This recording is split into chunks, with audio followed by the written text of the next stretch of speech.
Módulo 78, Teorema do Impulso. Na aula passada a gente pôde aprender duas novas grandezas vetoriais importantíssimas para o estudo da dinâmica dos movimentos. Uma delas a quantidade de movimento, que relaciona massa e velocidade, e a outra o impulso, que relaciona a aplicação de uma força em um corpo e considerando o tempo de interação entre essa força e o corpo. Nessa aula a gente vai falar a relação que é muito íntima, inclusive, entre essas duas grandezas, conseguindo chegar até a conclusão de que o impulso da força resultante sobre um corpo resulta numa variação de quantidade de movimento e, por isso, a gente vai sempre igualar o impulso da força à variação da quantidade de movimento, que a gente vai chamar de ΔQ, ok? Imagina que você vai empurrar um carro, né? Obviamente, ele está solto, né? E em um plano horizontal.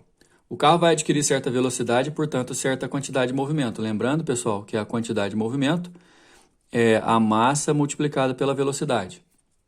A força, suposta constante, que você está aplicando, age durante certo tempo, ΔT, e, portanto, você aplicou sobre o carro um impulso, que é calculado como I igual a F, que multiplica a variação do tempo.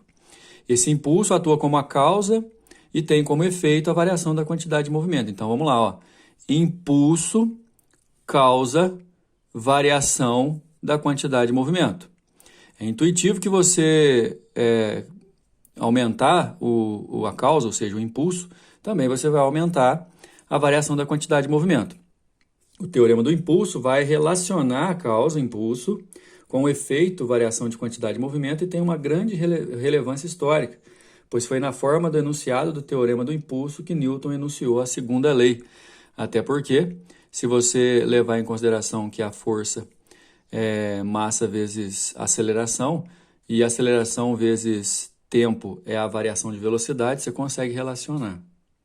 Em um jogo de vôlei, o impulso aplicado pela mão responsável pela variação da quantidade de movimento da bola, enquanto num carro, quando freia, o impulso da força de atrito é responsável pela variação da quantidade de movimento. Nesse aqui, o impulso para poder aumentar a quantidade de movimento e, nesse exemplo do carro, o atrito causando o impulso para diminuir a quantidade de movimento. Lembrando que o impulso tem relação com a força e o tempo, né? E o mais importante, né? Quanto mais tempo a força atua, maior o impulso ela pode causar.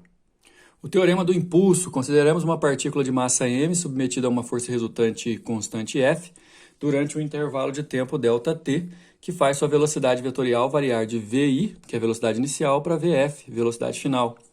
A gente sabe, de acordo com a segunda lei de Newton, pessoal, que a força resultante é igual a massa vezes a aceleração, mas a gente sabe também que a aceleração pode ser obtida a partir da velocidade variando com o tempo. Então, essa aceleração mudada para ΔV sobre ΔT, multiplicado pela massa, e levando em consideração que a variação de movimento é a velocidade final menos a velocidade inicial, tá aqui. Você pode fazer a propriedade distributiva, inclusive, e jogando esse ΔT para o outro lado multiplicando, fica força vezes tempo é igual a massa velocidade final menos massa velocidade inicial. Força vezes tempo é o impulso. Massa vezes velocidade final, quantidade de movimento final. Massa velocidade inicial, quantidade de movimento inicial, ou seja, quantidade de movimento final menos a inicial, igual a ΔQ. A gente conclui dessa forma, inclusive matematicamente, que o impulso total sobre uma partícula ou sistema mede a variação da quantidade de movimento da partícula ou do sistema de corpos, no intervalo de tempo considerado. Na aplicação do teorema de impulso, é importante observar que o ΔQ é uma diferença de vetores. Nesse caso, pessoal, ser uma diferença de vetores é importante levar em consideração direção e sentido. Os vetores quantidade de movimento inicial e final devem ser representados com uma mesma origem, e o vetor impulso vai da extremidade do QI para a extremidade do QF, como se representa na figura. Assim, se fosse uma soma, a gente iria com o vetor resultante do QF para o QI, do final para o inicial. Como é um vetor subtração, a gente vai do QI para o QF. Essas considerações já são suficientes para a gente ir para a página 112 para poder resolver os exercícios. Olha lá. Exercício número 1. Um artigo na revista Nature revela que a cigarrinha espumosa é um inseto capaz de saltar mais alto. Ela salta com velocidade inicial de 4 metros por segundo, olha só, velocidade inicial dela. Suponha que entre o instante em que ela começa a armar o salto e o instante em que suas patas perdem o contato com o solo, com velocidade de 4 metros por segundo, decorre um intervalo de tempo de 1 milésimo de segundo. Esse intervalo de tempo é a interação da força que ela exerce no solo, com o solo e da força que o solo exerce nela também. Considerando que a gravidade é 10, calcule a razão Fm sobre P entre o módulo da força resultante média, Fm, sobre a cigarrinha durante o intervalo de tempo T, com o módulo do seu próprio peso. A gente vai levar em consideração que a cigarrinha está parada num ponto e ela deve sofrer uma ação de uma força média aqui de reação do solo, que vai ir contra o peso dela, só que essa força vai fazer ela variar a velocidade de 0 para uma velocidade final de 4 metros por segundo. Se a velocidade variou, é porque existe uma variação da quantidade de movimento pela ação de uma força, então a gente vai poder usar a ideia do teorema do impulso. Então, pessoal, de acordo com o teorema do impulso, o impulso resultante na cigarrinha é igual à variação da sua quantidade de movimento. O impulso é a força medida pelo tempo, né? E a variação da quantidade de movimento, desde que seja quantidade final menos quantidade inicial, basta você multiplicar a massa pela variação da velocidade. E se você passar esse tempo dividindo, você vai conseguir achar o valor dessa força, mas em função de m. Lembrando que a gente não tem a massa da cigarra no exercício, ok? Só que a variação da velocidade é de 0 a 4, então a variação da velocidade é 4. E o tempo, o exercício falou que é 1 milésimo de segundo, ou seja, 1 vezes 10 a menos 3. E aí, se eu dividir aqui e jogar a potência para cima, o valor da força média, olha só, é 4 vezes 10 ao cubo vezes a massa da cigarrinha. E como a gente já sabe, peso é massa vezes gravidade, a gravidade valendo 10, então o peso vai valer m vezes 10. O exercício pediu para a gente achar a razão entre a força e o peso. Se você pegar a expressão da força e dividir pela expressão do peso, você vai poder cortar a massa. Vai ficar 4 vezes 10 ao cubo dividido por 10. E aí 10 ao cubo por 10 dá 10 ao quadrado, é como se fosse 4.000 dividido por 10 dá 400. A resposta é a letra B. Número 2. Muitos carros possuem um sistema de segurança para os passageiros chamado airbag. Esse sistema consiste em uma bolsa de plástico que é rapidamente inflada quando o carro sofre desaceleração brusca, interpondo-se entre o passageiro e o painel do veículo. Em uma colisão, a função do airbag obviamente, a função do airbag é proteger, né, o passageiro ou os passageiros, mas à luz do que a gente está estudando aqui, pessoal, vem cá um pouco.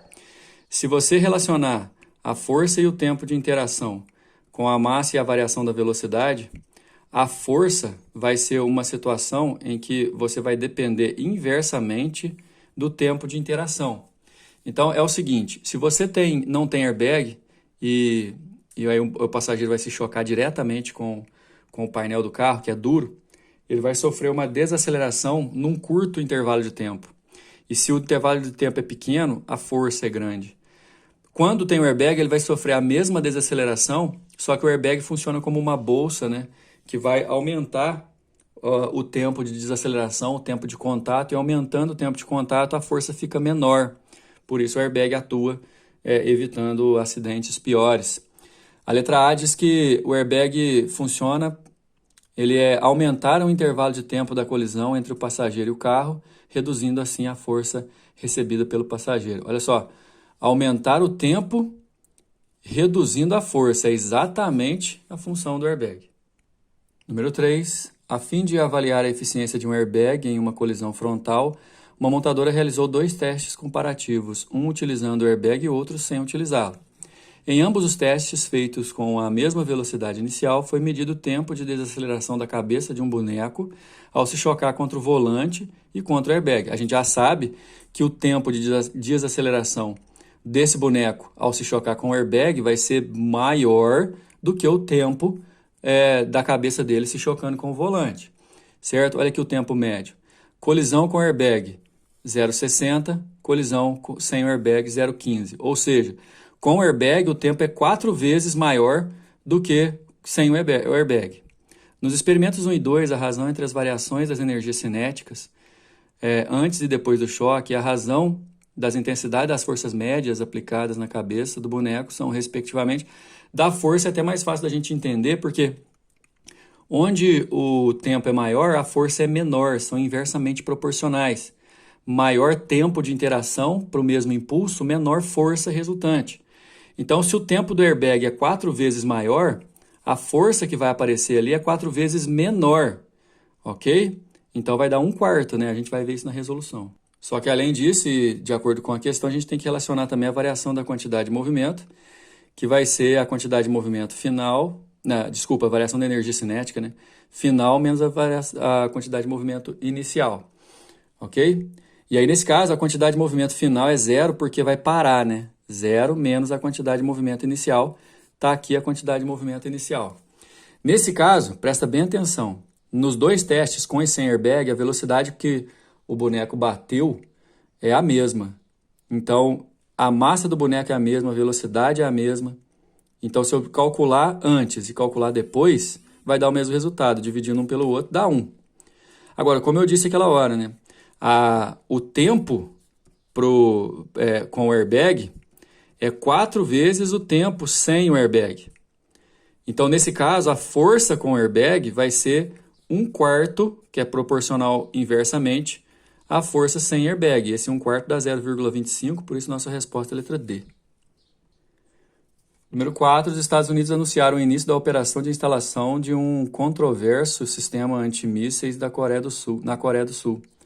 Batizado de Terminal de Defesa Aérea para Grande Altitude, o sistema foi desenhado para proteger o país asiático de seu vizinho mais próximo, a Coreia do Norte.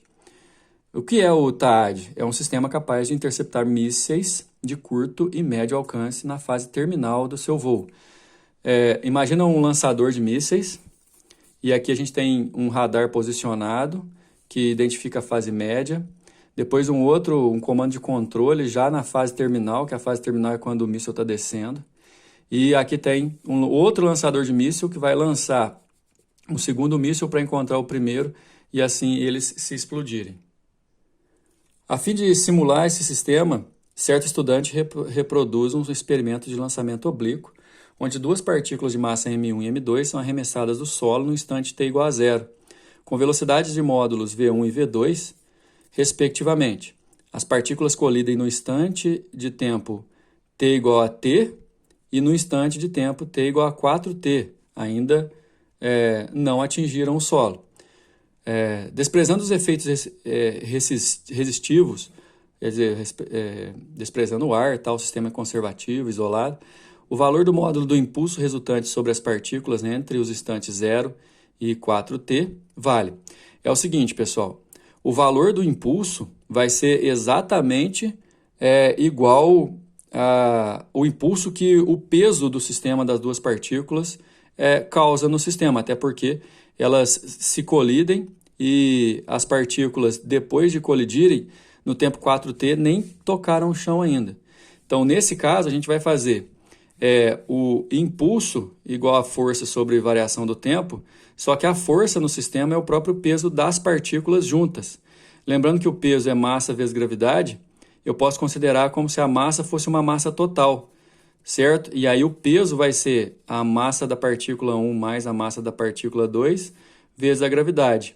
No lugar desse peso aqui, eu vou colocar essa expressão da soma das massas vezes gravidade. E no lugar do tempo, que é o intervalo de 0 a 4t, o ΔT vai ser o instante final menos o inicial, dá o próprio 4t, e aí eu vou fazer a substituição. O peso é a soma das massas vezes gravidade, e o ΔT vale 4t, por isso a nossa resposta, letra D. Ok? Finalizando mais um módulo aqui, até a próxima.